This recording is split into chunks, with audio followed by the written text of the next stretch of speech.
সুযোগ করে দিয়েছেন। শুধু বাণীটা পড়লেই হবে না। যদি শান্তি পেতে চাও মা, কারো দোষ দেখো না, দোষ দেখবে নিজের। এই জগতে কেউ পর নয়, জগৎ তোমার এটা নয়। এর ভেতরের যে নিহিত যে শব্দগুলো, সেগুলোর মধ্যে বদল করা দরকার। সবার আগে নিজেকে প্রশ্ন করতে হয়, আমি কি চাই? আমি কি চাই এটাই আমরা অনেক সময় জানি না।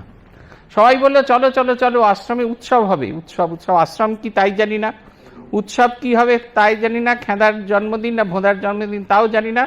বলছে পুজো হয়ে গেলে প্রসাদ পাওয়া হবে। প্রসাদটা খুব ইম্পর্টেন্ট, সেটা পাওয়া হয়ে গেল, ব্যাস। এর বাইরে আর কিচ্ছু জানি না, কিচ্ছু জানি না। আমাদের ওখানে ভক্ত সম্মেলনে ভক্ত এসেছিলেন 2300 ভক্ত বলছে অফিসিয়ালি, আর দেখা গেল আদতে যারা শুনতে এসছেন সংখ্যাটা হচ্ছে 2100। অনেককেই জিজ্ঞেস করলাম কি শুনলেন, আজকে কি হলো? বলে শুনলাম একটা বই দিয়েছিলেন, একটা কার্ড দিয়েছিলেন, আমাদের তো সেকেন্ড হাফে দিলেন না। আমি তাহলে কি হলো, কি আলোচনা হলো? ওই একটা কি একটা বলছিল, গন্ডি ভাঙা মা, কি সব গন্ডি টন্ডি বলছিল। এক একজন এক এক রকম কথা বলে চলেছেন। কেউ কেউ তো আবার বক্তৃতা শুনতে শুনতে অজ্ঞান হয়ে পড়ে গেলেন, কারণ সকালে মুড়ি আর কুমড়োর তরকারি এত বেশি খাওয়া হয়ে গেছে, অজ্ঞান হয়ে পড়ে গেলেন, গ্যাস হয়ে অজ্ঞান হয়ে পড়ে গেলেন। আমাদের কাছে সমস্তটাই মিথ্যে হয়ে গেল। এই যে এত কষ্ট করে বাড়ি থেকে এসেছি, সমস্ত কাজ ফেলে এসেছি, বাড়ির কত দায়িত্ব ছিল সেগুলো সব ছেড়ে রেখে এসেছি, আর তার জন্য এসে তারপরে মেকআপ করতে এত সময় লেগেছে, পোশাক আশাক শেরওয়ানি সব কিছু পরে আসতে এত সময় লেগেছে, সবটুকু মিথ্যে হয়ে গেল। কারণ আমি শান্তি চাইনি, আমি আসলে শুনতে চাইনি, আমি একটা হুজুগের বসে এসে গেছি। যদি শব্দটা এই কারণে আমাদের জীবনে এত ইম্পর্টেন্ট। আমি কি চাই সেটা সম্পর্কে আমার একটা সম্যক ধারণা চাই। এই যদির বেড়াটা যদি আমরা পেরোতে পারি, বাকিগুলো সহজে হবে। বাকিগুলো তো খুব সহজ। কত মানুষকে আমরা আপন করে নিই। ট্রেনে যাচ্ছি, 2.5 দিন যাত্রাপথে কত লোক আমাদের সঙ্গে আপন হয়ে যায়।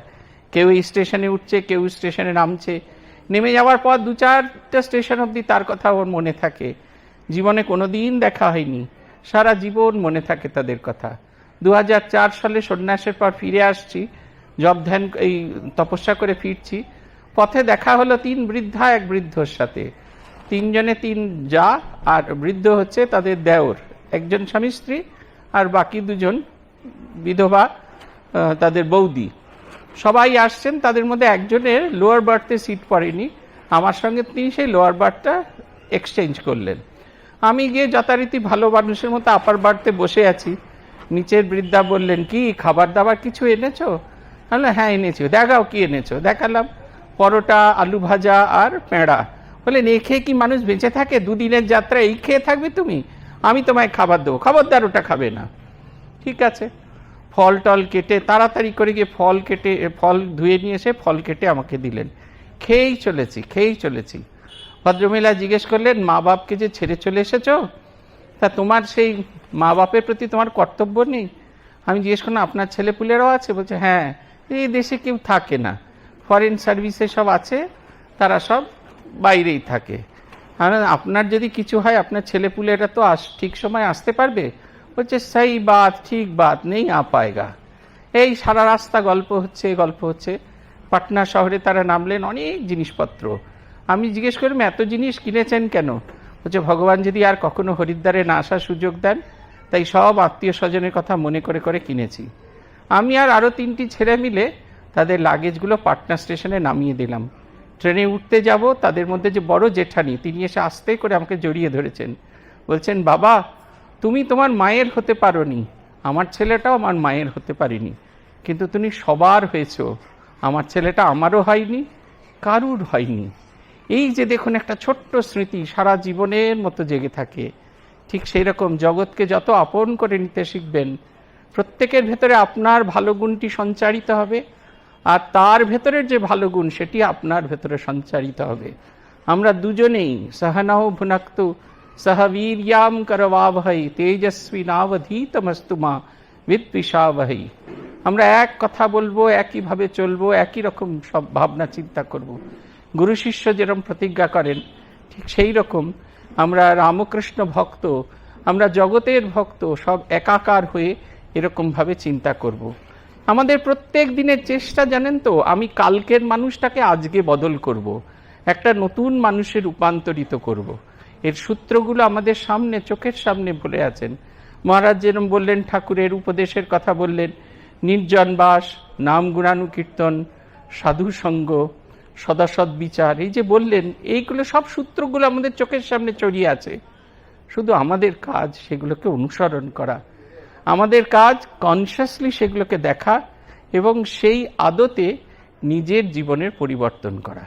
যত জীবনের পরিবর্তন হবে নিজে বুঝতে পারবেন, বাইরে সূর্যোদয় হচ্ছে না, আপনার ভেতরেও সূর্যোদয় হচ্ছে। বলছে না, যে জন আমার মাঝে ঘুমিয়ে আছে ঘুমের জালে, আজ এই সকালে ধীরে ধীরে তার কপালে সেই অরুণ আলোর সোনার কাঠি ছুঁইয়ে দাও।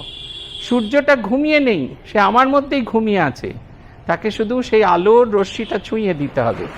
যেমন সূর্য উঠলে অন্ধকার অপসৃত হয়, বলতে হয় না। যেরকম যত রোদ উঠছে আমাদের গরম জামা এক এক করে খুলছে, রোদকে বলতে হচ্ছে না এবার শার্ট খুলে ফেলো, এবার সোয়েটার খুলে ফেলো, এবার শালটা ভাঁজ করে রাখো, বলতে হচ্ছে না, আপনা আপনি হয়। ঠিক সেই রকম যত আলো আসতে থাকবে নিজের ভেতরে, আমার ভেতরের মানুষটার আপনা আপনি পরিবর্তন হবে। আর আমার যত পরিবর্তন হতে পারবো, একটা সময় দেখবেন আয়নাতে গিয়েও নিজেকে চিনতে পারবেন না। যেরকম বিউটি পার্লার থেকে সেজে এলে নিজেকে চিনতে পারা যায় না, এটা কি আমি, এটা কি আমি, এ আমাদের মনে হতে থাকে। ঠিক সেই রকম আমাদের নিজেদের কাছে মনে হবে, এটা কি আমি, আমি কি সেই আমি। এই আমার বদল হতে থাকবে। এই আমার বদল হওয়ার জন্যই ভগবানের কাছে আসা, আমার বদল হওয়ার জন্যই সমবেতভাবে আসা, আমার বদল হবে বলে একসঙ্গে বসে ভগবানকে চিন্তা করা। সবার ভেতরে সেই ভাবটি সঞ্চারিত হবে।